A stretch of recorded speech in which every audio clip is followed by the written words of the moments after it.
All right, good morning, everyone. We are going to be going over the last chapter in Gail Riplinger's book, The Language of the King James Bible, Discover Its Hidden Built-in Dictionary.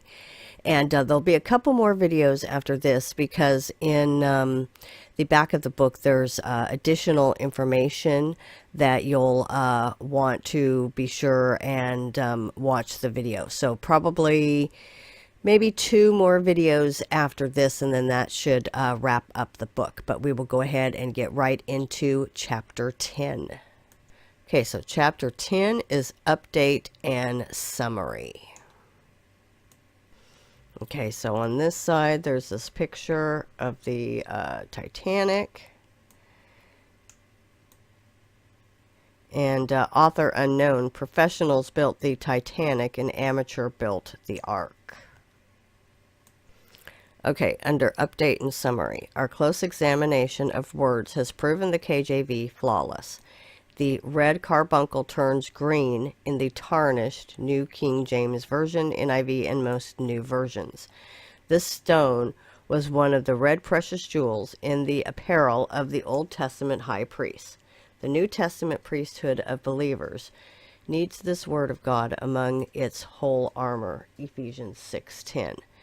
The examples given in this book represent only a tiny portion of the hundreds of thousands of KJV words which exhibit the linguistic and scriptural principles discussed together. These perfect gems crown our beloved King James Bible. Thieves, the dollar, and the scholar. Even the secular world can spot a rhinestone counterfeit. The publishers of the New King James Version have been charged with fraud by the Securities and Exchange Commission. They are now paying nearly $400 million in fines. Jesus, the living word, was crucified between 2 thieves. The written word is being crucified between 2 thieves, the scholar and the dollar. Okay, Rupert Murdoch, owner of the exclusive printing rights to the NIV, has generated the following descriptions from secular journalists. A pornographer, totally internationalist. Never before had I seen evil so clearly expressed in a human face. Page 423. Rupert is here. Lucifer has come trailing smoke and sulfur. Page 361. I spent my time trying to convince the staff that Murdoch was not Satan. Page 215. These comments from Murdoch, a biography by William Shawcross, are mild compared to those in his other biographies. Full disclosure, Citizen Murdoch and Good Times, Bad Times. The Chicago Tribune referred to Murdoch as the Prince of Darkness. Time magazine called him one of the 4 most powerful men in the world because of his ownership of 20th Century Fox movies, Fox Television, Bart Simpson, and satellites, newspapers, and television stations covering America, Europe, and Asia.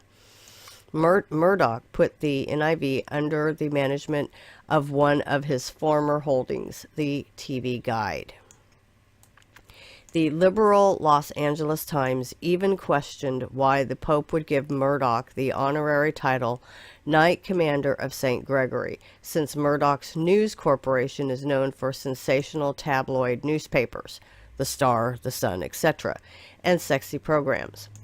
St. Paul's Pioneer Press explains that the Pope bestows the title on people who have promoted the interests of the Catholic Church and have contributed heavily to church institutions. New Age Bible Versions, chapter 6 through 8, documents the Catholic influence in readings in the NIV. Coincidentally, it was a man named Murdoch who threw the famous Titanic into reverse, causing it to sink. Only those who have read actual newspapers from 1912 know that, unbeknownst to the passengers, the ship was on fire when it left the dock.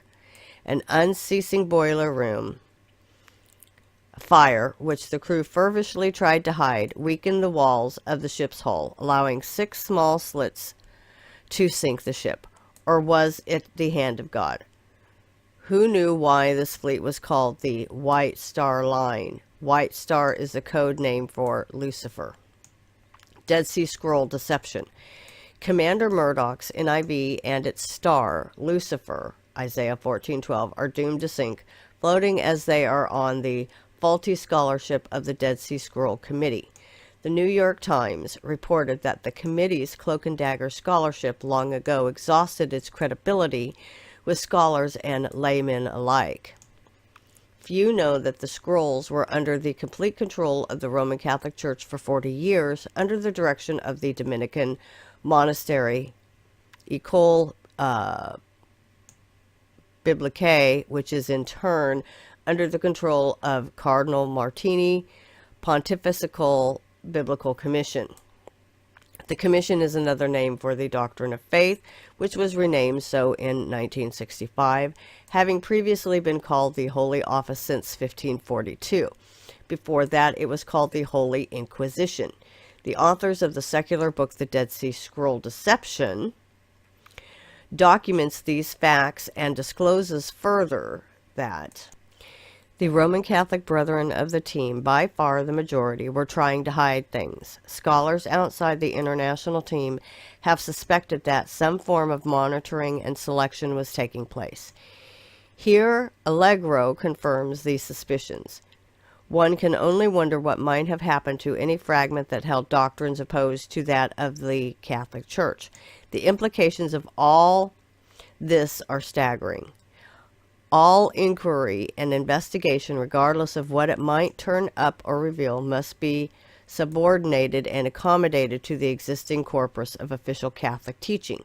In other words, it must be edited or adjusted or distorted until it conforms to the requisite criteria. The 450 prophets of Baal from 1 Kings 18:19 and their boiler room fire will consume another 450 Bible readings soon, admits NIV headquarters. This admission came when queried by a reader who noticed the hundreds of downhill changes between the early and recent NIV editions.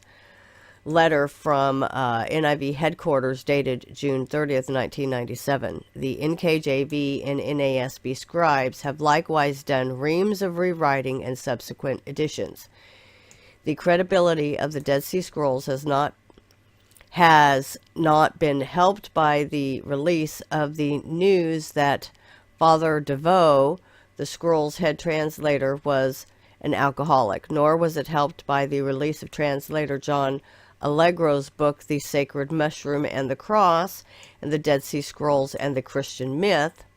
The later is a preposterous book alleging that Jesus is Lucifer, chapter 12. The former book asserts that Jesus was the psychological construct of a psilocybin mushroom cult.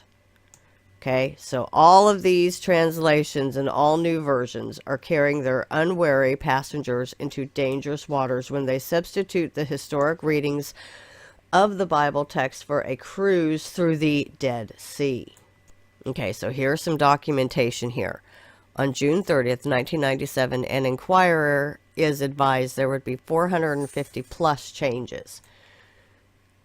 Okay, so this says, Dear Mr. Canaway, thank you for your interest in the New International Version. Please find enclosed a booklet containing the names of the NIV translators, editors, literary critics, and stylists, as well as other information. Almost all of the translators hold earned doctorate degrees and are all specialists in at least one of the biblical languages, Hebrew, Aramaic, or Greek. I am also enclosing some detailed information on the Committee on Bible Translation, including a list of the current CBT members with their institutional affiliations. Regarding your question as to how many changes are planned in future editions of the NIV, currently we have 450 plus minor revisions that have been approved to date. More work is constantly being done by the CBT to make the NIV text increasingly more accurate and the unchanging message more easily understood in the receptor language, English.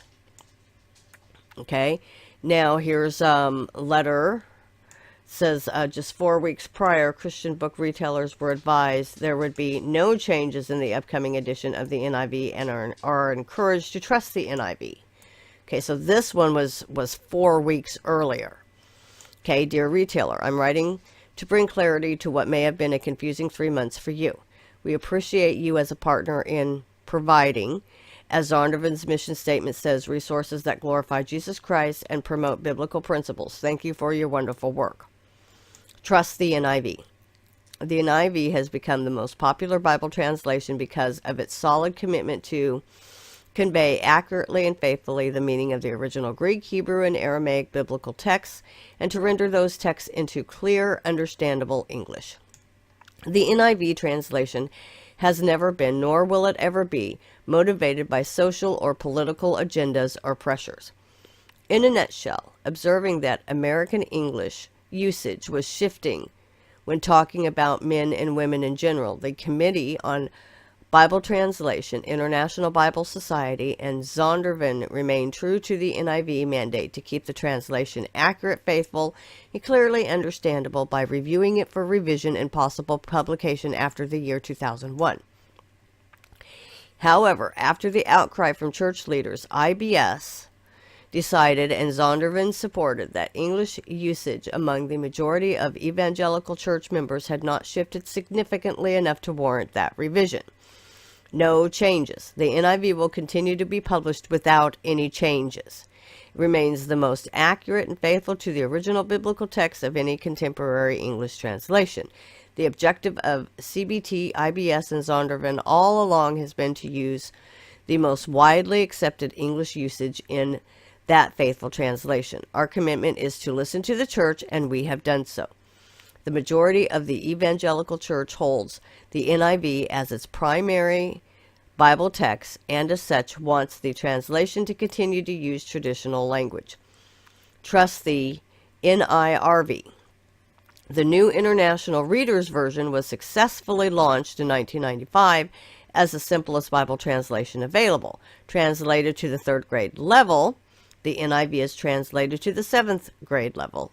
Okay. So,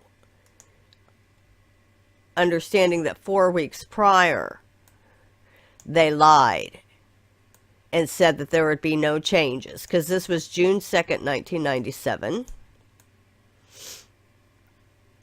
This is June 30th. And they lied and put in over 450 changes. The Greek actually says, shipwreck is inevitable with Commander Murdoch at the helm and Jesuit Roman Catholic Cardinal Carlo Maria Martini steering the Greek text committee underlying the new versions. Among the time bombs in the cargo he carries on board is his New Age notion that man can be divine. Amidst the heresies in Martini's book, in the thick of his ministry, he states, the deification, which is the aim of all religious life, takes place. During a recent trip to India, I was struck by the yearning for the divine that pervades the whole of Hindu culture. It gives rise to extraordinary religious forms and extremely meaningful prayers. Humanity becomes divine, from page 42. What sort of prayers might he deem meaningful? Virgin Mary, help us attain a state of inner detachment, from page 37. Martini's hybrid of God and man and the new version's marriage of good and evil are offshoots from the deadly tree of knowledge, Genesis 3:5. The serpent salesmen sell the stock from this money tree for a fee. $400 million are spent each year by Americans on Bible versions. In contrast, the King James Bible is like the tree of life. The words that I speak unto you, they are spirit and they are life, from John 6:63. Harvard University Summary. For the children of this world are in their generation wiser than the children of light, Luke 16:8. To summarize the findings demonstrated in this book, I will cite similar conclusions set forth by Harvard University in their book, The Literary Guide to the Bible. The chapter entitled English Translations of the Bible concludes that the modern versions are sorely inferior to the KJV in both theology and style. Some of their comments mirror those made in this book. We have, as a rule, used the King James Version in translations, and our reason for doing so must be obvious. It is the version most readers associate with the literary qualities of the Bible, and it is still arguably the version that best preserves the literary effects of the original language. As a rule, whenever we encounter a syntactic oddness or aberration in the authorized version, the KJV, the kind of thing the word archaic is used unthinkingly to describe, we ought to assume that it reflects an attempt to reproduce the original's word or phrase order. The authorized version translators have taken care to reproduce the syntactic details, word order, and sentence structure of the original. Its overall effect is still much more Hebraic than English. The Greek, as we would expect, is a fairly exact model of the Renaissance KJV rendering. The authorized version has the kind of transparency which makes it possible for the reader to see the original clearly. It lacks the narrow interpretive bias of modern versions and is stronger for it. Through its transparency, the reader of the authorized not only sees the original but learns how to read it. Patterns of repetition, the way one clause is linked to another, the effect of unexpected inversions of word order, the readiness of biblical writers to vary tone and register from the highly formal to the scatological, and the different kinds and uses of imagery are all, like so much else, open to any reader of the Renaissance versions, and best open to them in the authorized version. Of the NIV, they comment, and the New International Version. Here we can see the diminishments consequent upon tinkering with the original syntax. Robert Alter, in showing how vital a part of biblical narrative technique is the repetition of key words, has warned that most modern English translations go to the opposite extreme, constantly translating the same word with different English equivalents. The repetition of key words is so prominent in many biblical narratives that one can still follow it fairly well in translation, especially if one uses the King James Version. Tyndale and the Calvinist translators of the Geneva Bible took little care to maintain verbal equivalence. And then the final page for chapter 10. Knowing the severe limitations of current lexicons, they chide the new version's grade school instinct, which perceives the word only as it appears in the lexicon. After citing 16 large pages of errors in the new versions and demonstrating examples of how the KJV is translated powerfully with verbal dexterity and extraordinary economy and rhythmic patterning, the author says, all these examples can be seen to have doctrinal or theological implications. In the modern versions, the loss is measurable not only in terms of aesthetics but also in terms of meaning. They add that new versions might be more attractive to those who prefer an abstract God. The authorized version, KJV, emerges from comparison with 20th century versions as more attractive and more accurate. Only scribes questioning will pretend otherwise. Mark 9:14. The professors at Harvard joined Pilate in saying, I find no fault in this king. Luke 23:4. I thank thee, O Father, Lord of heaven and earth, because thou hast hid these things from the wise and prudent, and hast revealed them unto babes. Even so, Father, for so it seemed good in thy sight. From Matthew 11:25 and 26.